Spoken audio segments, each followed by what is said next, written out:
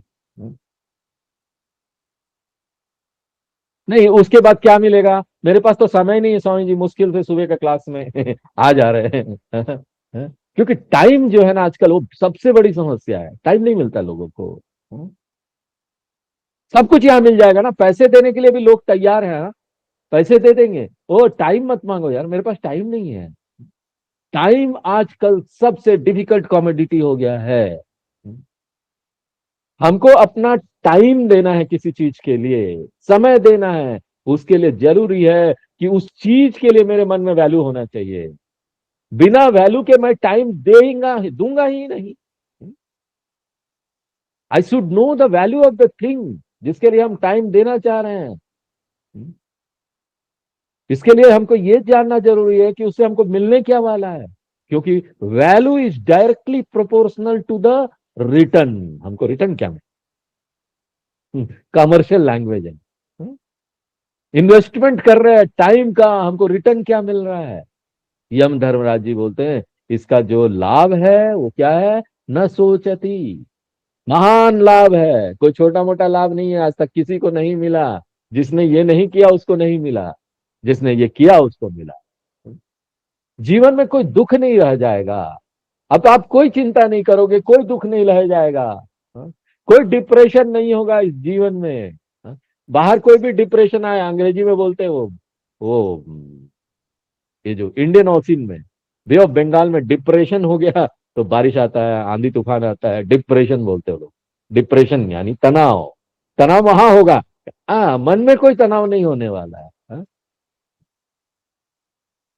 अलग लोगों के लिए अलग कारण हो जाते हैं तनाव का। और मनुष्य का जो मन है ना, ये चिंता से, पीड़ा से भुगतता है, जबकि इसका सॉल्यूशन यहां पर है। Vedanta is the solution. Vedanta is not one of the solution. Please understand, समझिए, वेदांत भी एक समाधान है ऐसा नहीं। वेदांत ही एकमात्र वही समाधान, और नहीं है। It is the only solution. गतासु न गतासुश्च नानुशोचन्ति पंडिता, तरती शोकम आत्मवित। और मान लीजिए आपको ये लगता नहीं नहीं दूसरा तरीका भी होगा, इतना कौन पढ़ाई लिखाई करे, हा? कौन इतना या सालों साल तक क्लास कर रहे हैं? वेदांत बोलता है कोई बात नहीं, कोई जबरदस्ती नहीं है ना, try, go and try in the world, find out. आपका दुख दूर किसी और तरीके से होने ही नहीं वाला है। इसलिए यम धर्मराज जी बोलते हैं, हा? क्यों? क्योंकि यम धर्मराज जी का डिपार्टमेंट क्या आपको पता है ना? उनको पता है जब वो लोगों को लेने के लिए जाते हैं तो लोग किस तरह से रोते हैं, चिल्लाते हैं, हाँ? छोड़ दीजिए यमराज जी, हमको एक दिन और रहने दीजिए संसार में, हाँ? तो वो बोलते हैं देखो तुम ना रोओगे नहीं, उसके बाद मेरे आने पर भी तुम नहीं रोओगे। क्यों? विमुक्त विमुच्यते, विमुक्त भवती, तुम जीते जी फ्री हो जाओगे। तो पहला जो शब्द है ना विमुक्त, यानी जीवन मुक्ति हो जाएगी। जीवन मुक्ति का अनुभव इसी संसार में अभी यही जीते जी होगा। देखिए हमारी जो यहाँ पर ये शिक्षा है वेदांत की, जो परंपरा से आई है, उसकी विलक्षणता यही है। क्योंकि देखिए बहुत सारे और धर्म हैं, वो इस जीवन में रहते रहते फ्रीडम का प्रॉमिस नहीं करते। वो बोलते नहीं नहीं नहीं, जीवन में जीते जी तो ये नहीं मिलेगा। वो बोलते हैं हमारे धर्म का पालन कीजिए, हमारे धर्म में आ जाइए, फिर आपको ना टिकट मिल जाएगा, स्वर्ग का टिकट, मरने के बाद जाओगे। तो ये सारा चीज आपको दूसरे लोक में जाने पर मिलेगा, और हम उसको वेरीफाई तो कर नहीं सकते। देखो कितना बड़ा ट्रेजेडी है ये। हाँ? ये तो सिर्फ विश्वास करने वाली बात है, only question of believing, I believe it. लेकिन वेदांत बोलता नहीं नहीं नहीं नहीं, विश्वास वाली कोई बात नहीं, करके देख लो। Try here and now, try and see it, it is a challenge. Vedanta बोलता हम आपको चैलेंज दे रहे हैं, ट्राई कर लो और देख लो अपने आप। नहीं तो बाद में आकर आप आचार्य का कॉलर भी पकड़ सकते हैं। वैसे भी ना, वो सफेद वस्त्र कॉलर हम लोग रखते नहीं है जानबूझकर। कोई पकड़ लिया तो। इसलिए विमुक्त जीवन मुक्त भवति, जीवन मुक्ति हो जाएगी यहीं पर। और उसके बाद विमुच्यते, यही नहीं कि यहां पर रहते रहते आपको फ्रीडम प्राप्त हो जाएगी, मृत्यु के बाद भी जीवन आनंद, फ्रीडम मिल जाए। मृत्यु के बाद का क्या मतलब है? फ्रीडम मिल जाएगा, हाँ? मुक्ति मिल जाएगी। क्योंकि शास्त्र बोलते हैं यहाँ पुनर्जन्म है ना, पुनर्जन्म है, बार बार जन्म लेना वो भी खत्म हो जाएगा, हाँ? जिसको विदेह मुक्ति बोलते हैं। पुनर्जन्म अभाव, अपुनरावृत्ति नहीं है। इसलिए इट इज वर्थ नोइंग। इतना जो समय आप खर्चा कर रहे हो ना, इट इज वर्थ नोइंग। और यम धर्मराज जी बोलते ए तद वह तद, ये जो पूरे स्वामी जीवात्मा जिसके बारे में तुम जानना चाहते थे नचिकेता, अब नचिकेता भूल सकता है लेकिन यम धर्मराज जी भूलते नहीं, बार बार उसको याद दिलाते हैं। कौन सा मालूम है? कौन सा मंत्र में तुम ये पूछे थे मुझसे ये नचिकेता?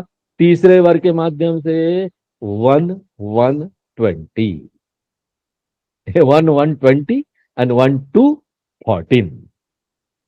इसका मतलब क्या है? 1120 बोल रहे हैं आप, 1214 मतलब कठोपनिषद का पहला चैप्टर का पहले सेक्शन का 20th मंत्र 1120, और कठोपनिषद के पहले चैप्टर का दूसरा सेक्शन का 14th मंत्र।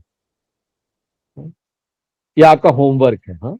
बाद में क्लास के बाद देख लीजिएगा, तो चेक कर लीजिएगा ये सही है, हाँ? आगे का मंत्र पढ़ते हैं।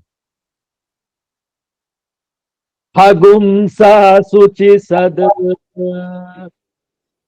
हंसः शुचिषद, वसुरंतरिक्ष सद, वसुरंतरिक्षसद, होता वेदी सद, होतावेदिषद,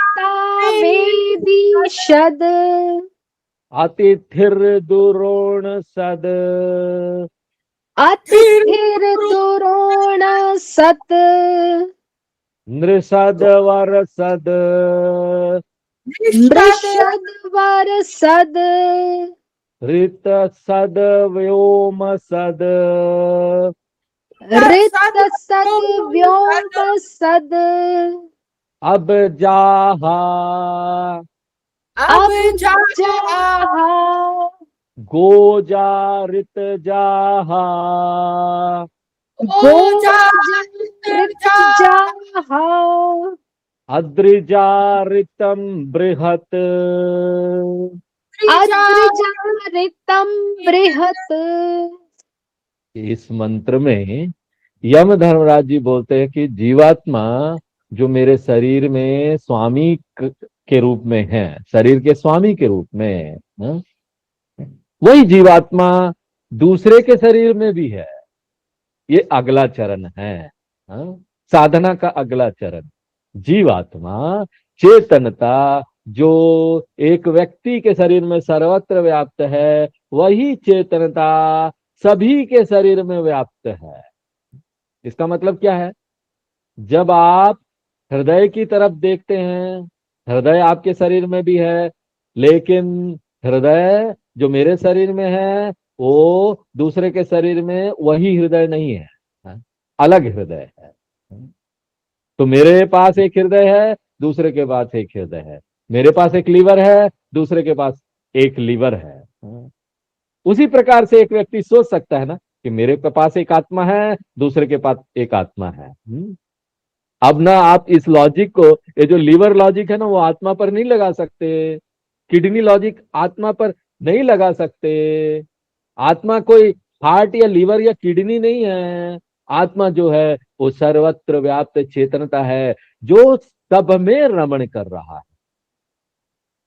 एग्जैक्टली किसकी तरह? आकाश की तरह। ये खाली जगह ना इस हॉल में भी है, इस कमरे में भी है। ये खाली जगह दूसरे कमरे में भी है, दूसरे कमरे में और दूसरे घरों के कमरे में भी है। ये खाली जगह तो हमारे पेट में भी है, हमारे सिर में भी है। किसी में ज्यादा किसी में कम खाली जगह ज्यादा है। हाँ? लेकिन है, ये अगला लेसन है। तो आत्मनः एकत्वम, पहला लेसन क्या है? आत्मनः देह व्यतिरिक्तम। और दूसरा लेसन क्या है? आत्मनः एकत्वम। और ये जो तरीका है, भगवान कृष्ण यही तरीका का पालन करते हैं 13वें अध्याय, वहां पर इसको फॉलो करते हैं। गीता के 13वें अध्याय में वहां पर वो क्या बोलते हैं? इदम शरीरम कौन्तेय क्षेत्रमित्यभिधीयते एतद्यो वेत्ति तं प्राहुः क्षेत्रज्ञ इति तद्विदः। वो शरीर को क्षेत्रम बोलते हैं और चेतनता को क्षेत्रज्ञ बोलते हैं। वो बोलते हैं क्षेत्रज्ञम चापि माम विद्धि सर्व क्षेत्रेषु भारत। हे अर्जुन, यही चेतनता सबके शरीर में है। इसका मतलब क्या है? शरीर बहुत सारे होंगे, चेतनता एक ही है। उसी बात को यहां बताया गया है, आत्मनः एकत्वम। और क्यों हम इस सत्य पर जोर देते हैं? ये सत्य पर जोर देना पड़ेगा। क्यों? क्योंकि यहां पर बहुत दार्शनिक लोग हैं, वो ये बोलते हैं कि आत्मा बहुत सारे हैं। हमारे ही यहां वेदांत में सांख्य दर्शन है, वो बोलते हैं शरीर बहुत सारा है और उतने ही आत्मा भी है। हमारे शरीर में अलग आत्मा है, तुम्हारे शरीर में अलग आत्मा। जिस तरह से हमारे शरीर में अलग हार्ट है, दूसरे के शरीर में अलग हार्ट है। लीवर अलग है, किडनी अलग है, दूसरे के शरीर में अलग है। उसी प्रकार मेरे शरीर में एक आत्मा है, दूसरे के शरीर में एक दूसरा आत्मा है। तो कितना सारा आत्मा है? जितना कमरा होगा उतना आत्मा है, जितना बॉडी होगा उतना आत्मा है। और ये जो फिलोसॉफिकल सिस्टम है, इसको बोलते हैं आत्म बहुत्ववाद, जो बहुत आत्मा को मानते हैं। और ये जो मंत्र है ना, वो निगेट करता है, वो नकार देता है। ये सारे सिस्टम ऑफ फिलोसॉफी है ना, उसको नकार देता है। हमारे यहाँ सांख्य फिलोसॉफी है, योग दर्शन है, न्याय दर्शन है, वैशेषिका दर्शन है, सबको ये मंत्र नकारता है, इस कॉन्सेप्ट को नेगेट करता है। और उपनिषद बोलता है आत्मा एक। अब इस मंत्र का बैकग्राउंड देखिए क्या है। हंस शुचिसद, ये जो आत्मा है वो आकाश में, आकाश में है। शुचि यानी आकाश, आकाश में हंस रूप में है। हंस यानी सूर्य रूप में है। और सूर्य का सार क्या? प्रकाश देना। सूर्य रूपे न शुचि आकाशे सद, सद यानी वहां स्थित है। आत्मा जो है वो सूर्य के रूप में आकाश में है। और हंस जो है ना, वो नॉर्मली किसको बोलते हैं? हंस, पक्षी है। लेकिन इस संदर्भ में हंस का क्या अर्थ हुआ? सूर्य। क्यों? क्योंकि ये संस्कृत का धातु है हन, उससे आया है। हन यानी टू डिस्ट्रॉय, नष्ट करना। किस चीज को नष्ट करना? अंधकारम हंति नाशयति इति हंसः। ये अंधकार का नाश करता है, और इसीलिए सभी ज्ञानी को हंसा बोला जाता है। क्यों? क्योंकि ना वो अंधकार का नाश कर देते हैं। कैसा अंधकार? अज्ञान के अंधकार का नाश कर देंगे। अज्ञानम हंति इति हंसः। स्वामी लोग को हम लोग बोलते हैं ना परमहंस स्वामी। क्यों बोलते हैं? परमहंस आदि बोलते हैं इसलिए नहीं कि वो हंस पक्षी की तरह है, इसलिए कि वो अंधकार का नाश कर देते हैं। अंधकार यानी अज्ञान का नाश कर देते हैं। सूर्य का रूप लेकर आत्मा आकाश में है। वसुर अंतरिक्ष, वसु यानी वायु, वायु के रूप में आत्मा जो है वो हर जगह है, आकाश में भी है। वायु का क्या अर्थ हुआ? वासयति सर्वमिति वसु। किसको? जो चारों तरफ ये सुगंध फैला देता है। सुगंध कैसे इधर से उधर, सुगंध या गंध कुछ भी बोला, अच्छा गंध, दुर्गंध, सुगंध जो भी है, वायु से तो ले जाता है, ले जाया जाता है। अच्छा स्मेल हो, खराब स्मेल हो, वायु ले जाती है और सब जगह स्प्रेड कर देती है, फैलाती है। आत्मा वायु रूपेण अंतरिक्ष वर्तते। सद यानी स्थित है। होता वेति सद, इस संदर्भ में होता का क्या अर्थ है? अग्नि। संदर्भित अर्थ है यहां पर। नॉर्मली होता का अर्थ है वो जो ना यज्ञ के अग्नि में सब कुछ अर्पण करता है, लेकिन होता यहां क्या अर्थ लेंगे? अग्नि। वेद में बोला गया अग्निर्वे होता, तो वेदों का संदर्भ लेते हुए यहां पर अग्नि रूप में वो आत्मा इस धरती पर है। तो सार ये है कि आत्मा हर जगह है, लेकिन उसको एक इस तरह की भाषा में प्रेजेंट किया जा रहा है यहाँ पर। उसके बाद अतिथिर दुरोण सद, अतिथि यानी गेस्ट, अतिथि जो घर में आते हैं।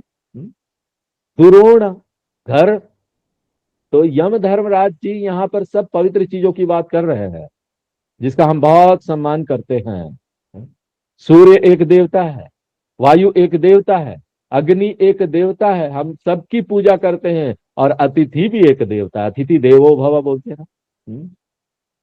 वैसे बात अलग हो गई है आजकल, तो अतिथि आने से हम डिस्टर्ब हो जाते हैं, अतिथि आ गया डिस्टर्ब। लेकिन शास्त्रों के अनुसार क्या है? अतिथि आता था तो बड़े खुशी की बात थी, सम्मान करते थे हम। नृसद, आत्मा जो है सभी मनुष्यों में है। किस प्रकार से? चेतनता के रूप में। तो सद शब्द जो है ना रिपीट किया गया सब जगह। सद शब्द किससे आया है? सद धातु से। सीदति वर्तते इति सद, इसका मतलब क्या है? स्थित। वरसद, देखिए आपको इसका संधि विच्छेद अच्छी प्रकार से करना पड़ेगा। नृषद वर्षद, वरह यानी देवता जो बहुत श्रेष्ठ लोग हैं, और देवताओं को वरह बोला गया है क्योंकि वो बहुत सुपीरियर है, मनुष्यों की तुलना में तो वो श्रेष्ठ है ना, इसलिए वरह यानी देवता। देवसद यानी आत्मा जो है वो सभी देवताओं में भी है, चेतनता के रूप में। वरसद, उसके बाद ऋतसद, ऋतम यानी संदर्भ में क्या हुआ? यज्ञ। यज्ञ में हवन कर्मकांड वगैरह जो करते, वैदिक कर्मकांड। आत्मा सभी वैदिक कर्मकांड में है। शंकराचार्य जी लिखते हैं यज्ञ रूपे न वसति यज्ञांगम, उसके जो अंग है यज्ञ से संबंधित और भी जो दूसरी चीजें हैं उसमें भी है आत्मा। उसके बाद क्या बोलते? व्योम सदबजा। व्योम, व्योम यानी आकाश, आत्मा वहां भी है। किस रूप में? सद। है बोलते हैं ना हम लोग, सदरूपे न सत्य, सत्ता के रूप में आत्मा वहां है।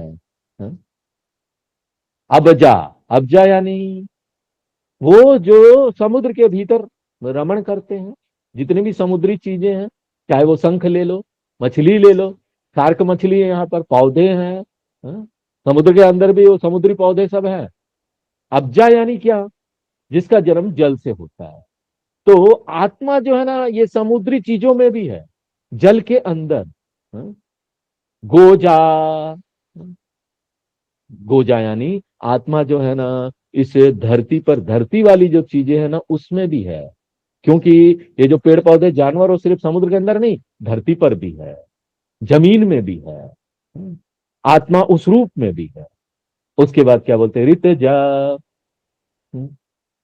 यज्ञ के रूप में। कौन सा यज्ञ? इससे पहले बोला गया मुख्य यज्ञ, अब जो फिर से ऋतजा बोला जा रहा है, उसका मतलब है वो वैदिक यज्ञ में जो और दूसरी चीजें का उपयोग हम लोग करते हैं, हाँ? वो उसमें भी आत्मा, जो एक्सेसरीज हम लोग लेते हैं, हाँ? उस चीज को करने के लिए। उसके बाद अद्रिजा, पर्वत में भी, उससे भी, वहां पर भी आत्मा है, हाँ? ऋतम, ऋतम यानी परम सत्य, वो सत्यम। और क्योंकि ये आत्मा हर जगह है, इसको बृहत भी बोला गया। बृहत सबसे बड़ा, ब्रह्म, परमात्मा, हाँ? तो अगर इन दो मंत्रों को हम जोड़कर देखेंगे तो जीवात्मा का परिचय दिया गया, और उपनिषद फिर बोलते हैं कि एकमात्र जीवात्मा ही वो परमात्मा है जो सर्वत्र व्याप्त है। बोलने का, प्रेजेंट करने का एक तरीका है, ताकि हम उसको फील कर सके, अनुभव कर सके, देख सके जब हम इतनी गहराई में जाते हैं तो। तो जीवात्मा परमात्मा ऐक्यम बताया गया, इतनी सारी चीजों को बताने के साथ साथ। तीसरा नंबर मंत्र थोड़ा देख लेते हैं।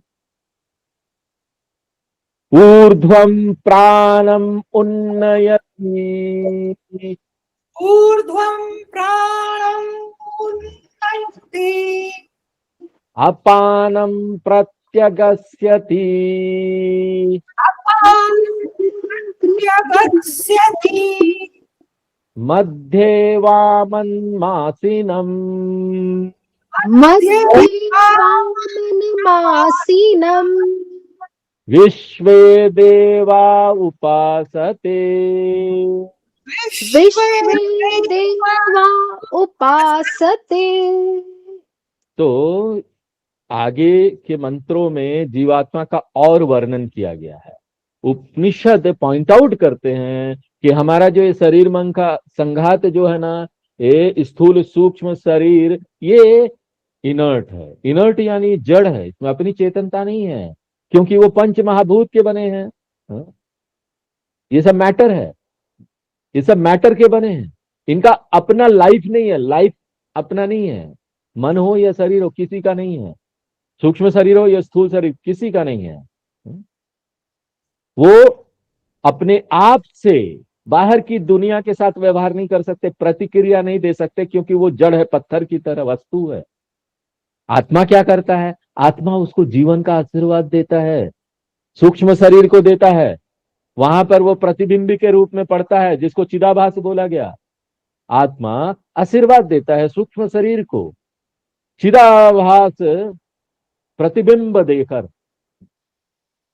जिस तरह से सूर्य दर्पण में अपना प्रतिबिंब डालता है, तो उस दर्पण से एक अंधेरे कमरे में भी रोशनी हो जाती है। एक बार सूर्य में वो प्रकाश पड़ता है तो सूर्य को एक नया, सूर्य, क्षमा कीजिए, एक बार दर्पण में वो प्रकाश पड़ता है तो दर्पण एक नया चीज बन जाता है, उसको नया स्टेटस मिल जाता है। एक दर्पण जिसमें कोई अपना प्रकाश नहीं था, एक खाली दर्पण रख दो, प्रकाश नहीं है तो क्या करेगा? अपने आप में प्रकाशवान नहीं है। लेकिन जब सूर्य का प्रतिबिंब उसमें पड़ता है तो वही दर्पण क्या हो जाता है? प्रकाशवान दर्पण हो जाता है। खुद ही प्रकाशवान नहीं हो जाता है, किंतु दूसरे को भी प्रकाश देता है। यही है ना। मान लीजिए दोपहर में सूर्य ऊपर है, आप एक दर्पण लीजिए, उसको खिड़की के पास में ऐसा करके टेढ़ा करके रख दीजिए। अब दर्पण में सूर्य का प्रकाश पड़ा, कितना ब्राइट हो जाता है। अब थोड़ा सा आप हिला के अंधेरे कमरे की तरफ उसको मोड़ दीजिए, देखिए वो अंधेरा कमरा प्रकाशवान हो जाएगा। किस तरह से प्रकाशवान हुआ? वो प्रकाश उधार लेके हुआ। सूर्य का प्रकाश उधार लिया गया, दर्पण ने उधार लिया, वहां से वो आया। उसी प्रकार से आत्मा भी ना सूर्य की तरह है। सूक्ष्म शरीर दर्पण की तरह है। आत्मा जो है, जो सूर्य है, वो प्रतिबिंब के रूप में प्रकाश है, वो आशीर्वाद देता है चिदाभास के रूप में सूक्ष्म शरीर के को। और सूक्ष्म शरीर क्या बन जाता है? सूक्ष्म शरीर वो उधार का लाइट लेकर, चिदाभास का लाइट लेकर आगे किसको देता है? स्थूल शरीर को देता है।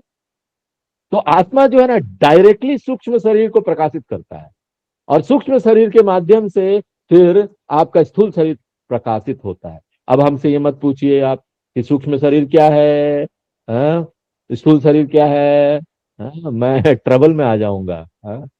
इसलिए सूक्ष्म शरीर के माध्यम से वो स्थूल शरीर को आशीर्वाद देता है, प्रकाशमान करता है। इसके कारण से स्थूल शरीर को बाद में ये चिदाभास मिलता है। सूक्ष्म शरीर को पहले मिलता है चिदाभास, प्राइमरी है, वो मुख्य है, और स्थूल शरीर सेकेंडरी है, बाद में उसके पास सूक्ष्म शरीर उसको देता है। और सूक्ष्म शरीर को आशीर्वाद कौन देता है? प्रकाश का आत्मा देता है। और स्थूल शरीर को कौन देता है आशीर्वाद? आत्मा ही देता है, लेकिन वो सूक्ष्म शरीर के माध्यम से देता है। अंतर सिर्फ इतना है कि आत्मा सूक्ष्म शरीर को डायरेक्टली प्रकाश देता है और स्थूल शरीर को इनडायरेक्टली देता है। मृत्यु के समय क्या होता है आप देखेंगे, देखिए जरा, विचार कीजिए क्या होता है मृत्यु के समय, क्या होता है?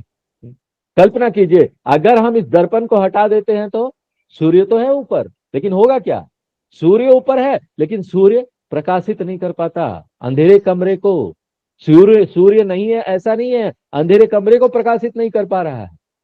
क्यों? बीच का जो माध्यम था ना, दर्पण, वो चला गया, जिसके कारण से ये अंधेरे कमरे को रोशनी दिया जा रहा था, वो मीडियम चला गया। तो ऐसा लगता है सूर्य रुक गया, सूर्य मर गया। नहीं, वो जो आशीर्वाद देने का माध्यम जो था वो चला गया। उसी प्रकार से सूक्ष्म शरीर शरीर को छोड़कर जाता है तो ऐसा लगता है आत्मा चला गया। क्यों? आत्मा चिदाभास के रूप में था सूक्ष्म शरीर में। मृत्यु के समय जो मुख्य जो चीज था जिससे वो प्रतिबिंब बन रहा था, जो चिदाभास था, जो मन और वासनाएं वगैरह सब सूक्ष्म शरीर वो चला जाता है दूसरा शरीर ढूंढने के लिए। इसलिए क्या होता है, उसके बाद जो स्थूल शरीर को जो ये चेतनता मिलना चाहिए वो नहीं मिलता ना, सेकेंडरी चिदाभास वो नहीं बनता। आत्मा ही शरीर को भी आशीर्वाद दे रहा है, आत्मा ही मन को भी आशीर्वाद दे रहा है, लेकिन मन के माध्यम से शरीर को दे रहा है। क्या प्रूफ है स्वामी जी? आप ऐसा बता रहे हैं, प्रूफ क्या है? अभी आप सांस ले रहे हैं, हाँ, सांस अंदर बाहर हो रहा है, हाँ, ये बता रहा है कि आत्मा है, आत्मा का आशीर्वाद है। तैत्रीय उपनिषद में बोला गया है, को हेवान्यात क प्राणयात यदेशा आकाश आनंदो न स्यात्। वही आइडिया यहां भी दिया गया मंत्र की तरफ देखिए, ऊर्ध्वम प्राणम उन्नयति। यहां पर हमको आत्मा जोड़ना पड़ेगा, आत्मा बोला नहीं गया, तो आत्मा वही प्राण को ले जाता है अंदर बाहर। प्राण यानी बाहर, जब हम सांस छोड़ते हैं, एक्सहेलेशन, वायु बाहर आता है फेफड़ों से, वो कौन करता है? आत्मा ही वो उसको शक्ति देता है। कार्बन डाइऑक्साइड बाहर फेंकते हैं हम लोग, सांस बाहर छोड़ते हैं, आत्मा ही वो फेफड़ों से लाता है और बाहर फेंक देता है। फिर अपानम प्रत्यगस्यति, अपानम यानी अंदर लेते हैं ना हम लोग वायु, ऑक्सीजन। अधोगमनम वायु, ये जो वायु है जो अंदर ले जाते हैं, नीचे फेफड़ों में जाता है, अपानम, वो कौन लेकर जाता है? आत्मा के कारण ही हो रहा है। आत्मा ही जिम्मेदार है वायु को अंदर ले जाने के लिए, आत्मा ही रेस्पॉन्सिबल है ब्रीथ आउट करने के लिए। संक्षेप में आपको जीवन आत्मा ही दे रहा है। पूरा जीवन है, जीवन जो है वो आत्मा के आशीर्वाद से ही है। तो फिर आत्मा कहाँ स्थित है? मध्य वामनम आसीनम। ये जो आत्मा है, ये जो राजा है, जो पुर का स्वामी है, वो अपने चैम्बर में बैठा हुआ है, उसका चैम्बर है, वो उसका पूरा महल है, और वो कौन सा जगह है? हृदय उसका महल है, गर्भगृह है, शरीर शहर है, पंच प्राण यहाँ पर है, अन्न में, प्राण में, और उसको क्रॉस करते हुए आप हृदय में आएंगे। हृदय आकाशे मध्य आसीनम, आत्मा वहां पर बैठा हुआ वहां स्थित है और वो आशीर्वाद दे रहा है। तो उस आत्मा को आप कैसे भूल सकते हैं?